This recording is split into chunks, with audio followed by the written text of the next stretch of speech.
Los Angeles, early 1942. A private office on the MGM lot. The blackout curtains are half-drawn, turning the afternoon sun into a dull gray haze. Cigarette smoke hangs low over a polished mahogany table. Crystal ashtrays overflow. No one opens a window. Louis B. Mayer sits at the head of the table, hands folded, gold cufflinks catching what little light makes it through the drapes.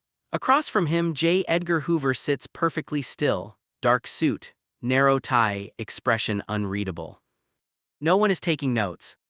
A producer near the end of the table clears his throat, not loudly, just enough to remind the room he exists.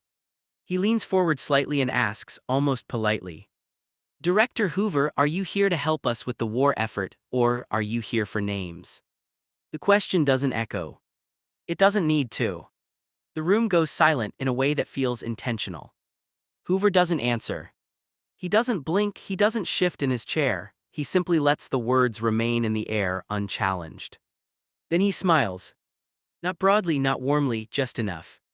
And in that moment, every man in that room understands that something irreversible has just happened. The meeting had been framed as cooperation. Hollywood was patriotic, it had to be. America was now at war, and the studios were already producing short films, newsreels, and features designed to boost morale and unify the public. Washington needed Hollywood, and Hollywood needed Washington. But the Bureau did not attend meetings casually. By 1942, J. Edgar Hoover had already spent nearly 2 decades building the FBI into something more than a law enforcement agency. It was a machine of information, a collector of secrets, a guardian of reputations, and a destroyer of them. The studio chiefs knew this, of course they did. What they didn't know, what no one in that office knew, was whether Hoover had come as a partner or as a quiet auditor. The war gave everyone cover. National security was a flexible phrase. Inside the office, Mayer maintains his posture. He does not look at the producer who asked the question, he looks only at Hoover. Hoover finally moves. He adjusts his cuff slightly, a small, deliberate gesture. "The Bureau," he says evenly, "is here to ensure that American motion pictures remain American." He pauses. No one interrupts. "We would hate," he continues, "for hostile ideologies to find sympathetic representation on the silver screen." The word sympathetic lands harder than hostile. The room absorbs it. Because everyone in that office understands what that means. Writers, directors, actors, assistants. Anyone who had once signed a petition, attended a meeting, spoken too freely at a dinner party in 1938. The producer who asked the question leans back slowly, he does not speak again. The early 1940s in Hollywood were not yet the era of public blacklists. That would come later with headlines and hearings and cameras in Congress. This was quieter. This was preemptive. Hoover had already begun compiling files on figures in entertainment. He believed Hollywood had influence, dangerous influence. Films shaped opinion. They created heroes and villains. They softened ideas. He did not trust softness. But Hoover also understood something critical. He didn't need to storm the studios. He didn't need subpoenas. He just needed the executives to believe he might. And that belief could do more damage than any official action. Back in the office, the conversation resumes, carefully. Mayer speaks about patriotic scripts, about war bond drives, about aligning narratives with American values. He speaks smoothly, confidently. But he has shifted. His voice carries something new now, precision. He chooses each word as if it might be recorded. Hoover nods occasionally, his expression never changes. Then he asks a question of his own. "Do you review the political affiliations of your writers?" It sounds administrative, routine. But it is not routine. The men exchange glances, very brief, almost invisible. Political affiliations. In 1942, that could mean membership in labor unions, writers' guild meetings, social clubs, anti-fascist groups from the late 1930s, organizations that at the time had seemed harmless, even noble. Now they sounded like liabilities. Mayer answers first. "We hire talent based on merit, Director Hoover." Hoover tilts his head slightly. "Of course," he says, "merit. Another pause. Then he adds almost gently, "The Bureau is always willing to share information that might assist responsible employers." There it is. Not a threat. An offer. But everyone in the room understands the structure of the offer. If the Bureau has information and the Bureau shares it, then the studio becomes responsible for acting on it. Failure to act would suggest complicity. The pressure shifts subtly but decisively from Hoover to Mayer. The war has made loyalty measurable. And measurable loyalty can be audited. The producer who asked the question feels his collar tighten, he doesn't adjust it. He studies Hoover's face, searching for some sign of overreach, some sign that this is bluff. But Hoover's strength was never volume. It was patience. He understood that fear spreads best when unspoken. He had built the FBI into a symbol, and symbols don't shout. They observe. Outside the office, the MGM lot continues its routine. Extras rehearse lines, costumers move racks of uniforms for war films, a director argues about lighting. Life goes on. Inside the office, however, a decision is forming. No one has agreed to anything. No contracts have been signed. No directives have been issued. But the studio chiefs are already recalculating. Who is safe? Who is questionable? Who might draw scrutiny? The producer who asked the question realizes slowly that he has done something dangerous. He has forced the motive into the open. And when motives are spoken aloud, they demand response. Hoover stands. The meeting is ending. He shakes Mayer's hand, firm, controlled. Hollywood is an American institution, Hoover says. It must remain beyond suspicion. Beyond suspicion. The phrase lingers long after he leaves the room. Because suspicion, once introduced, never leaves entirely. The door closes behind him. For several seconds, no one speaks. Not because they are confused, but because they understand.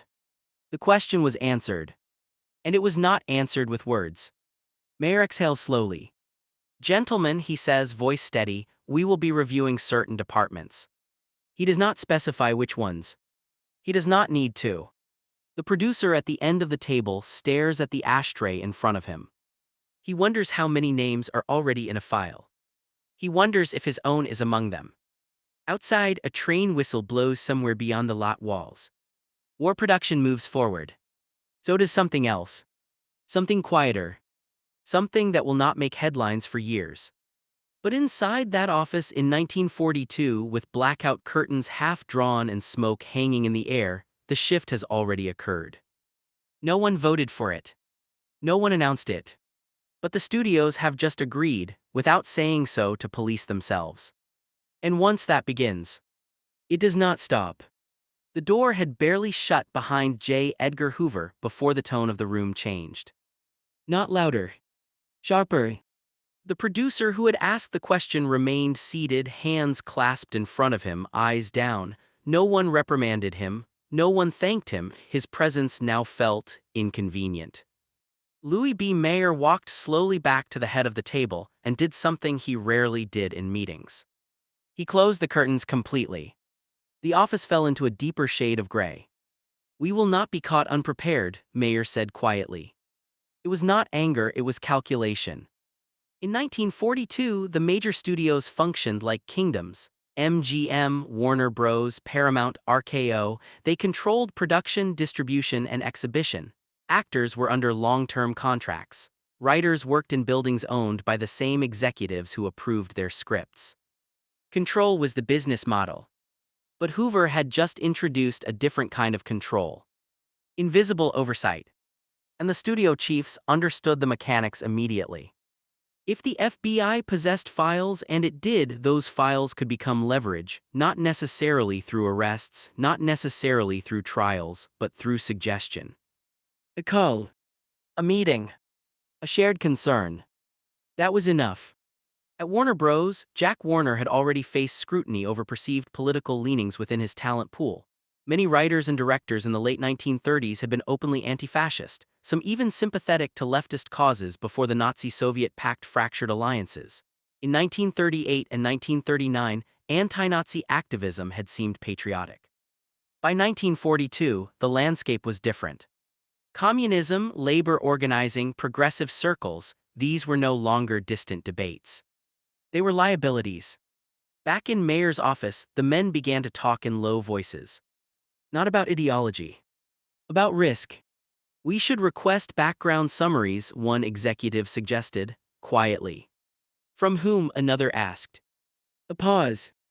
No one says the Bureau. They don't need to. The shift is subtle but decisive. Instead of waiting for federal scrutiny, the studios would begin pre-screening their own people. Not officially. There would be no memo. But department heads would be asked to review personnel. Writers with outspoken pasts might be reassigned or allowed to drift off contracts. Directors with strong union ties might find their projects delayed. No accusations. Just adjustments. This is how fear becomes policy, through procedure. Across town at RKO, a similar meeting takes place days later. Word travels quickly in Hollywood, even when it's never written down. The Bureau is taking an interest. That phrase alone alters behavior. Howard Hughes, who had recently gained control of RKO, was no stranger to federal attention himself. Aviation contracts, defense projects, political connections, he understood leverage. He also understood isolation. If one studio cooperated and another resisted, the resistant one would stand alone under scrutiny. That could not happen. So cooperation spread not through decree, but through competition. No executive wanted to be seen as the weak link. The pressure did not arrive in the form of raids or headlines. It arrived as phone calls. An assistant at MGM receives a quiet inquiry about a screenwriter who had once attended meetings of the Hollywood Anti-Nazi League. The inquiry is polite, informational. Nothing more. But the assistant reports it upward. The writer's next contract renewal is delayed. At Warner Bros., a production manager receives word off the record that a character actor had a brother under investigation for alleged subversive affiliations. The actor himself has done nothing. But now there is a question mark next to his name. And in 1942, question marks are expensive. The industry begins adjusting before being told to adjust. That is the true power Hoover wielded. He did not need to ban films. He did not need to dictate scripts. He allowed uncertainty to do the work. Meanwhile, Hoover continues cultivating relationships. He invites studio executives to Washington. He attends private screenings. He positions the FBI as both protector and evaluator. He also understands image. Hollywood could help shape the Bureau's public perception. And the Bureau could help shape Hollywood's boundaries. It is an exchange of power. But not an equal one. The producer who had asked the question in Mayor's office feels the consequences first. His next project, a drama centered on labor disputes in California, is quietly reassigned. Timing, he is told, war priorities. He is not accused. He is not confronted. But the message is clear. Do not ask that question again. He begins noticing small changes. Colleagues avoid certain topics in his presence. Invitations thin out. Conversations halt when he enters a room. Not because he is suspected, but because proximity to doubt is contagious. That is how silence spreads. In Washington, Hoover's files grow. He had long maintained dossiers on public figures, including politicians and entertainers. His obsession with information was methodical: newspaper clippings, informant notes, observations about affiliations. Hollywood offered an endless stream of personalities to catalog. And now, with war as justification, the Bureau's authority carried moral weight. To question oversight was to question patriotism. Inside the studios, a new phrase begins circulating in internal discussions: acceptable content. It is never defined precisely. It doesn't have to be. Writers begin softening dialogue, political nuance fades from scripts, characters become clearer, cleaner, less complicated. Villains are foreign. Heroes are domestic. Ambiguity is risky. And risk under scrutiny becomes threat. The change is not dramatic enough to be noticed by audiences. But insiders feel it. A kind of narrowing. A tightening. Stories shrink. The producer who had asked the question watches as one of his longtime collaborators, a screenwriter with outspoken labor sympathies, fails to have his contract renewed. No explanation is given. Budget constraints. Shifting priorities. He knows better. He also knows not to say it. Because speaking the pattern aloud makes it visible. Invisible patterns invite attention. Months pass. The war intensifies. Hollywood produces patriotic films at an astonishing pace. Newsreels glorify American resolve. Musicals distract from rationing. Dramas reinforce unity. The collaboration appears seamless. But beneath it lies something else. Preemptive compliance. The studio chiefs continue meeting privately, occasionally referencing security matters. No one ever uses the word blacklist. Not yet. What began in that smoky office as a single question has become a quiet operating principle. Avoid suspicion at all costs. And suspicion, once defined by the Bureau, becomes elastic. It can stretch to include anyone. The producer begins to understand something unsettling. Hoover never needed to answer his question directly. By smiling, by refusing to clarify, Hoover shifted responsibility onto the studios themselves. If they overcorrected, that was their choice. If they dismissed talent out of caution, that was their decision. The Bureau simply offered information. Information no one could afford to ignore. One evening, months later, the producer attends a dinner party in Beverly Hills. The atmosphere is relaxed, wine flows, war talk fills the air. But when someone mentions investigations back east, the room stiffens. A glance passes between two actors. A writer lowers his voice. The producer realizes the silence has traveled beyond boardrooms. It now lives in living rooms. That is when it becomes irreversible. Because once fear enters private space, it becomes habit. And habit does not require enforcement. It sustains itself. Back on the MGM lot, another meeting is scheduled. Another quiet review of contracts. Another careful decision about who is safe. The producer receives a phone call. His own position is being reconsidered. Not terminated. Just reconsidered. He thinks back to the office. To the smoke. To the question.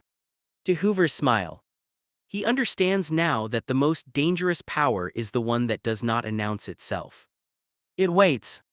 And lets others act in its shadow. In 1942, no headlines marked the shift.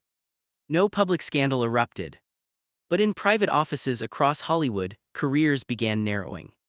And no one could quite trace the moment it started. Except they could. It began with a question. In the silence that followed. By late 1943, no one in Hollywood could remember exactly when the reviews had started. They just knew they were ongoing. Contracts were shorter, renewals quieter, temporary suspensions more common, the language remained neutral, almost bureaucratic, but the pattern was visible to anyone who paid attention. The producer who had asked the question was no longer invited to executive lunches. His office was still on the lot, his name was still on projects, but the energy around him had shifted from inclusion to caution. He understood why. He had forced the motive into daylight. And daylight makes powerful men uncomfortable. Across the industry, something subtle had solidified. It wasn't yet the public spectacle of the House Un-American Activities Committee hearings. That would come in 1947 with cameras and testimony and the Hollywood 10. This was earlier. Quieter. More surgical.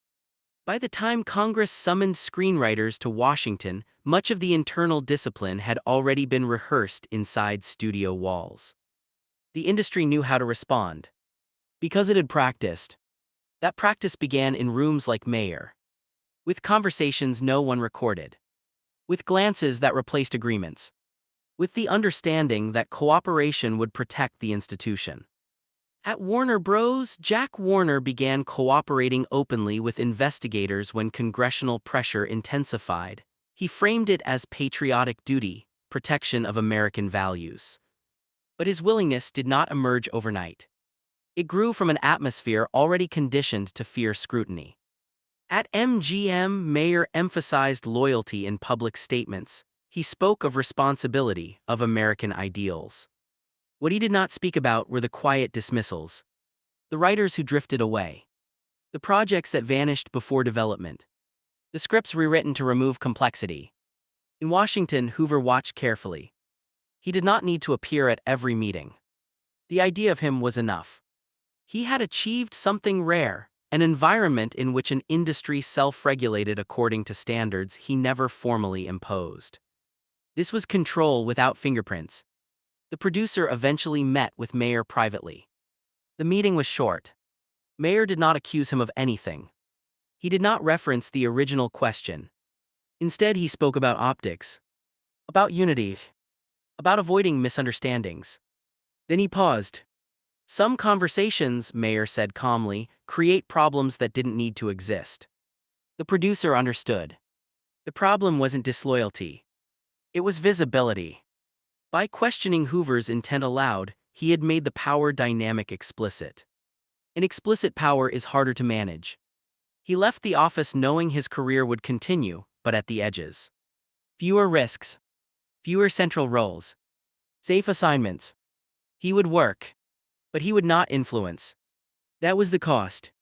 By 1947, when the House Un-American Activities Committee held its famous hearings on Hollywood, the public narrative framed the industry as shocked and divided. In truth, much of the psychological groundwork had already been laid. Studios had learned to anticipate scrutiny. Executives had practiced distancing themselves from talent deemed problematic. When the Hollywood 10 refused to answer congressional questions about communist affiliations, the studios released the Waldorf Statement, announcing their suspension without pay. It sounded decisive, principled, but the mechanism had been tested years earlier. The idea that protecting the institution required sacrificing individuals was no longer radical. It was procedural. Hoover's bureau shared information with lawmakers summoned witnesses, studios responded. Each part appeared separate. But the architecture of compliance had been assembled quietly in advance. Back in 1942, no one had declared a blacklist. Yet by the late 1940s, blacklisting became formal policy. The silence that followed Hoover's smile had expanded into legislation, hearings, and ruined careers. The producer watched it unfold with a kind of distant recognition. He saw writers he had once admired refuse to testify and lose everything. He saw actors name colleagues to protect themselves. He saw fear transform into performance. Public loyalty statements, patriotic speeches, careful distancing. The industry became hyper-aware of perception. And perception, once weaponized, is relentless. He often thought back to that first meeting. The smoke. The gray light. The unanswered question.